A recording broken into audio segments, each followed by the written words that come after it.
haadha dhaltee gadditee irraa ta'in giraamaatii gootaa gaddaan baran bahin karaan haqaa damnaan diina afoo bu'ee saba jiraachisuuf ilmi keenya du'e malee hatee hirreebamne roorroo salphisuu fi bineensa nu nyaatu nurraa hambisuu fi hin turu jedheetii bakka dhiitametti hin bulu jedheetii akka miidhametti malee harme hin duune ilmi kee akka eegamuu fi guutumti mirgi kee sii fi oromoodhaaf du'e du'a seenaa qabu ol qabadhu yoo qucee gaddaan cabu dadhabdee guddiftee humni kee bututee diinatu dhala kee kichuu sirraa kute danda'i sabbataan hidhu garaa keeti ilmaan oromoo hundi ilmaan teeti lubbuu ciisanii itillee rabbaatu baga deette ilma lubbuu sabaaf laatu afaan cufatullee sabaaf uf wareegu nu keessaan jiraata boonni du'een beeku sassaabamee ciisus ija dunuunfatee sabaa wajjin jira galaa gudunfatee hargansuudhaaf dullee onneensaa boqattee nu keessaan harganti kumaata morattee yoom do'oree goonni du'aallaanni harka cinaachaan boqatee cinaadhaan nu arga maarree dhugaan keessan iyyee reeffa keessan irraa haa salphisu biyyee haana hugaraan dachee haalaafu dhagaani akka isin hin duune haa bahu ragaani ergama guddaa nutti laattan beeknee amaanaa keessanitti waa hunda wareegnee dhiiga keenyan fallee lafeedhaan ijaarra malee waadaan diignu waan isin duutaniif duunu duuna malee diina jalan fiignu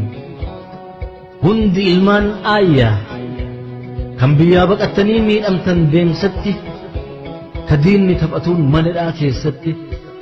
haqa jalliftanii dharaan buluun barre dafqanumaa nyaachuuf qarriffaaf hin qarre karaarraa maqsine iyyeessa dhiibdanii dhugaan guduunfine buluuf kijibdanii garaa iteffachuuf kakuu sabaan diigne fakkaattee jiraachuuf diina jalan fiigne manaa isin hin baafne angoon sin macheessee mararee sabaatti rakkoon sin madeessee mootii abbaa irree biratti hadhooftanii kun hidhaan kun baqaan qe'ee gadhiiftanii yoo miidhamtanis qaamaa fi qalbitti haqa keenya baasuun salphaadha rabbitti lubbuu nama keenyaa tasin biraan qisaa reeffalmaan oromoo lafarra harkisaa lafee caccabsanii akka mukaatitti lubbuu meeqa dhabnus bakka dhugaatitti warra akka dasee foon namaa cicciru fira walii taanee jiraachuun hin jiru hanga oromoon hundi manadhaa seenutti yookiin hundi dhumee dachiirraa deemutti irra aanti malee haati qeerroo danuu oromiyaati ya waraannin hoogganu kanaaf bakka jirtanitti abdiin kutatinaa kutannoodhaan ba'aa gufuun gufatinaa jechaa fi gochaan walin madeessinaa waan xiqqoo laaltanii walirraan dheessinaa akka kaayyoo sabaa galmaan geessanitti jaalala baay'isaa gidduu teessanitti garee ijaartanii walittiin fiiginaa gaaddisa tokkummaa walirraan diiginaa kaballeesse gorsaa kan jarjareef obsaa malee darbattanii ofirraan gatinaa yoo xiqqaate oromoo ta'uun dagatinaa araaraa fi mariin ofitti madaqsuuf bineensa alagaa tokkummaan agabsuuf gara haadha dhaltee gadditee irraa ta'in giraamaatii gootaa gaddaan baran bahin karaan haqaa damnaan diina afoo bu'ee saba jiraachisuuf ilmi keenya du'e malee hatee hirreebamne roorroo salphisuu fi bineensa nu nyaatu nurraa hambisuu fi hin turu jedheetii bakka dhiitametti hin bulu jedheetii akka miidhametti malee harme hin duune ilmi kee akka eegamuu fi guutumti mirgi kee sii fi oromoodhaaf du'e du'a seenaa qabu ol qabadhu yoo qucee gaddaan cabu dadhabdee guddiftee humni kee bututee diinatu dhala kee kichuu sirraa kute danda'i